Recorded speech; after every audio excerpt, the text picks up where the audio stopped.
I am Paused, and this is Paul's opinions on Battle Royale. This core concept is exploding. So, Black Ops 4 comes out in about 2 months, but the thing people are talking about isn't the Mystery Box Edition, which comes with a 1,000-piece jigsaw puzzle to do with your nan, who you conned into paying £200 for a glorified toy chest. But instead, the Activision has ruined Call of Duty with the Black Ops Pass, and instead of a campaign, they're just copying Fortnite. So because of this fanboying nerd feud, the Supreme is here giving you my opinion on Black Ops 4 versus Fortnite. Let's start this with discussing the big thing Activision are being lambasted for, the Black Ops Pass. In the Black Ops Pass you'll be getting 12 multiplayer maps, 4 zombies maps and 4 Blackout skins. The Black Ops Pass is basically just a gimmicked name for the Season Pass, which is a mainstay of the Call of Duty games. The main issue every YouTuber seems to have with it is that the only way to get the DLC maps is to buy the Black Ops Pass, which costs the price of 3 map packs, but as opposed to buying them all separately, which would cost you more. But with the content in the Black Ops Pass, the sense of value is lost, especially to those who primarily play multiplayer, as they only get 12 maps instead of the 16 in every Season Pass prior. But with the main audience of Treyarch, the Zombies community, like the Supreme, the Black Ops Pass isn't an issue, as we have to buy all the maps in order to learn more about the Zombies storyline, which is more important than ever in Black Ops 4, with the introduction of the new timeline and the Chaos Crew. Activision are solely to blame for these business practices, like the Black Ops Pass and COD points, not the producers like Treyarch, Sledgehammer, Infinity Ward or Raven Software. However, the producers are the catalyst for this money grabbing by Activision, with every game since Black Ops 3 having less sales than the last, with Call of Duty World War II only outselling remasters on the original 3 Call of Duty games. Fortnite, on the other hand, is set to make $2 billion, with it hitting $1 billion mark this month, despite it being a free game. And how did it achieve this? By charging half the price of the Black Ops Pass for cosmetic skins, with those who choose not to pay the absurd amounts of money on cosmetics being dubbed noobs, causing them to be targeted regardless of their actual in-game ability, prompting children to overcharge their parents' credit cards to avoid being bullied at school because they don't have the edgy new Raven skin that Ninja and their favourite Minecraft YouTuber Lachlan just used. Oh, and speaking of YouTubers,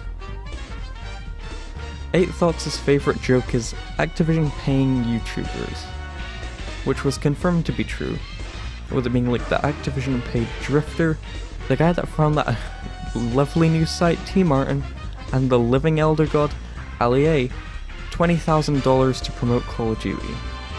But Fortnite and Epic are free of all criticism, despite doing the same thing, but with way bigger YouTubers like Vanoss. And speaking of money, AAA game Titan Call of Duty has a prize pool of only $4.2 million this year. I say only because the prize pool of the free-to-play Fortnite is $100 million, which in the Supreme's opinion is ridiculous, because Call of Duty's multiplayer is on a level playing field, with everyone choosing their class using the weapons they want, but Fortnite Battle Royale relies heavily on RNG. I mean, I don't care if Ninja is the best player in the world, if he drops tilted and leaves with a common burst AR, he's not going to make it to the top 50. This is why the Supreme's opinion is Fortnite Battle Royale should not be an esport, and definitely shouldn't have the price pool it has, considering the luck involved. But hell, Fortnite isn't the only game with a Battle Royale mode.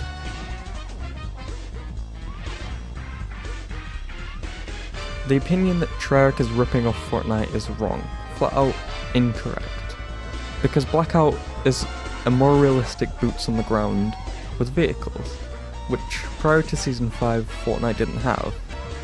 If anything, Blackout is a PUBG ripoff, which is more likely, especially due to Fortnite only blowing up within the last few months, with Black Ops 4 being in development for at least the past 2 years. But this may not be the case, as Charlie Intel recently reported that Raven Software, the team is the team working on the Blackout mode. Raven Software are the team responsible for the Modern Warfare Remaster and the free-to-play China-exclusive Call of Duty Online, which is what Call of Duty players want Call of Duty to be. A free-to-play game model in which the microtransactions aren't pay-to-win but instead cosmetic, changing the look of your character and weapons, and has limited time modes, and has constant updates, like, Fortnite.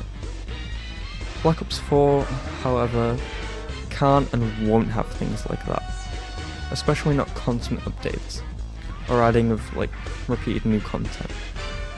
Because, for starters, Call of Duty Online is a PC exclusive game, which basically allows Raven Software to do whatever they want, and update the game and add as much as they like. Fortnite does the same thing, but only because of its beta status. As it's on Xbox, PlayStation, and now the Switch, its beta status means they don't have to pay the platform they're on, like Xbox, for tests and certifications to allow the updates, as they don't apply for betas, as betas require updates to become completed games. Call of Duty, on the other hand, always releases as a complete game, which is why they have physical copies, and Fortnite Battle Royale does not, and those that are selling for $450 on eBay don't count, because those copies are for the Save the World game, which is a separate game from Fortnite Battle Royale. So, Paul's opinions on Black Ops 4 versus Fortnite is that if you want a Fortnite Call of Duty and don't care about the Battle Royale mode, and have a PC, then look up and try and find how to play Call of Duty Online. If you aren't a fan of the Black Ops Pass, then don't get it. Or wait until either you can get a deal on it bundled with the game, or wait until Activision choose to backtrack on it and go back to the normal DLC model. Or, if you're just a Fortnite fanboy nerd, then don't kick Treyarch when they're down, because Treyarch aren't the ones affected by the negative publicity. Even though Activision are to blame, you shouldn't kick Treyarch and Jason Blundell, because they didn't choose the Black Ops Pass. They're just the ones the game is outsourced to. And especially with the negative publicity, it could cause them to lose their game spot, and it means we may not get another Black Ops title, or at least have it delayed, even though the same thing would have happened even if the next game coming out was Modern Warfare 4 and not Black Ops 4. Either way, the Black Ops Pass was a bad idea on Activision's part. I have been paused, and this has been Paul's opinions on Black Ops 4 versus Fortnite.